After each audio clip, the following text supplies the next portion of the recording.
This morning, we're on Dawn Light Drive in Lake Wales. We're in front of the Sunrise Park apartment complex. We're at the scene of a horrific murder where 4 people are dead.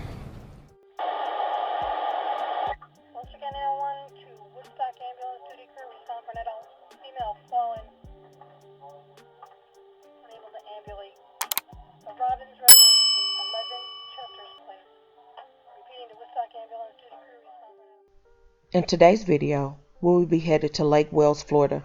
With a population under 17,000, it is a city with a small town feel. It is a part of the Lakeland, Winter Haven metropolitan area and is located in Central Florida, west of Lake Kissimmee and east of Tampa. It's a place where people are very friendly. There's a lot of amenities, shopping and more, just on a smaller scale. There's a birding trail, plus Kissimmee State Park is just a few miles away. It's the perfect place to raise a family or retire. Sadly, this quiet community will be struck with a big tragedy.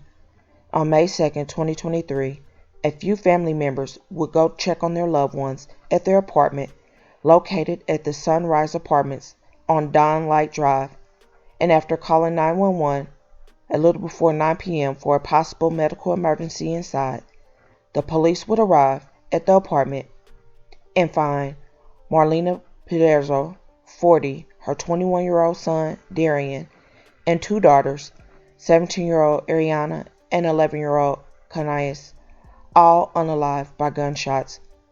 It would later be determined by police that Al Joseph Stinson, 38, who was the longtime boyfriend of Marlena, shot the victims and fled around 5 a.m. on Tuesday.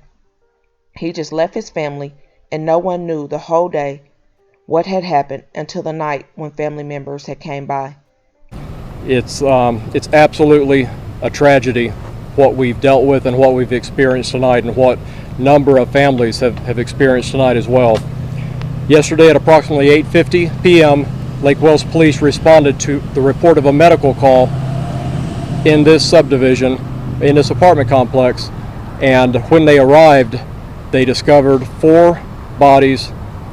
The ages of the deceased are 40, 21, 17, and 11 years old. 11 years old, folks. There was 1 male and 3 females that are deceased. Working with the sheriff's office, working with our other partners throughout Central Florida, we've identified a suspect.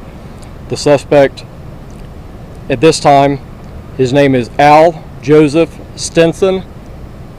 Neighbors would say they did not hear any shots, but the family dogs were barking all day. Neighbors also told news outlets that the mother was a teacher at an area school, and they stated that the 17-year-old Ariana was set to graduate high school in just a few weeks.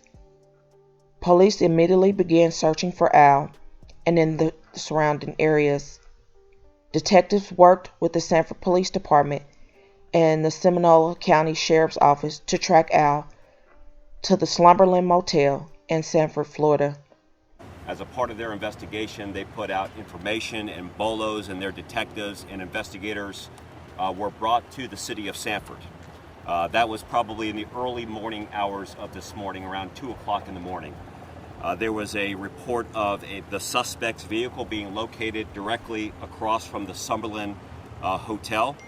That vehicle was noticed a couple of times. It was moved, and ultimately the Lake Wales police officers, detectives, and the Sanford police detectives saw the suspect walking across the street, and around 3 o'clock in the morning contacted the Seminole County Sheriff's Office and combined municipality SWAT team.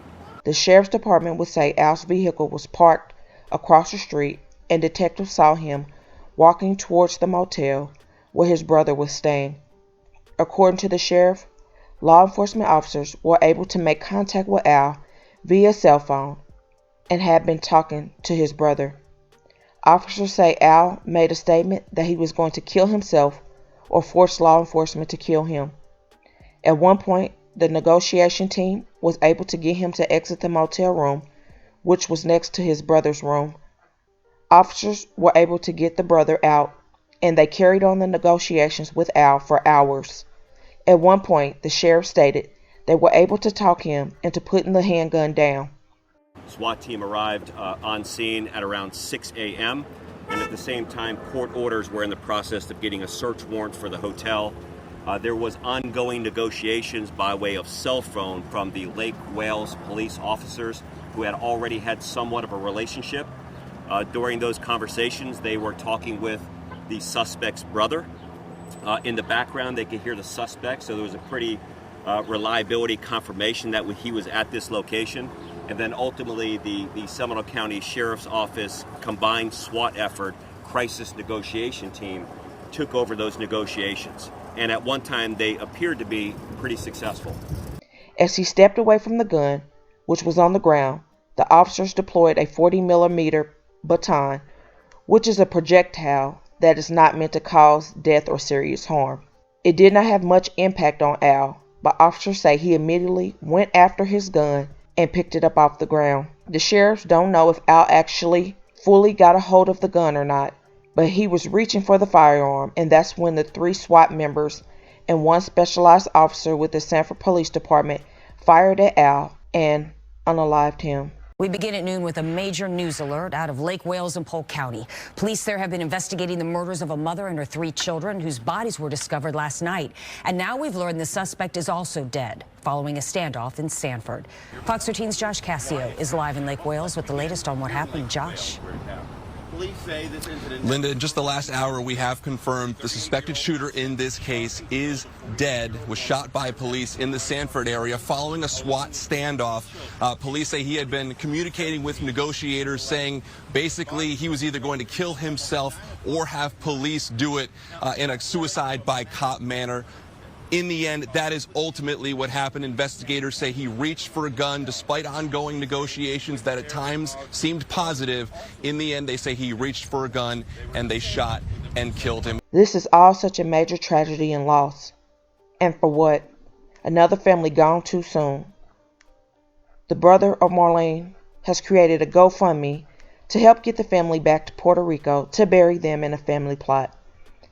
I will link a description to that GoFundMe.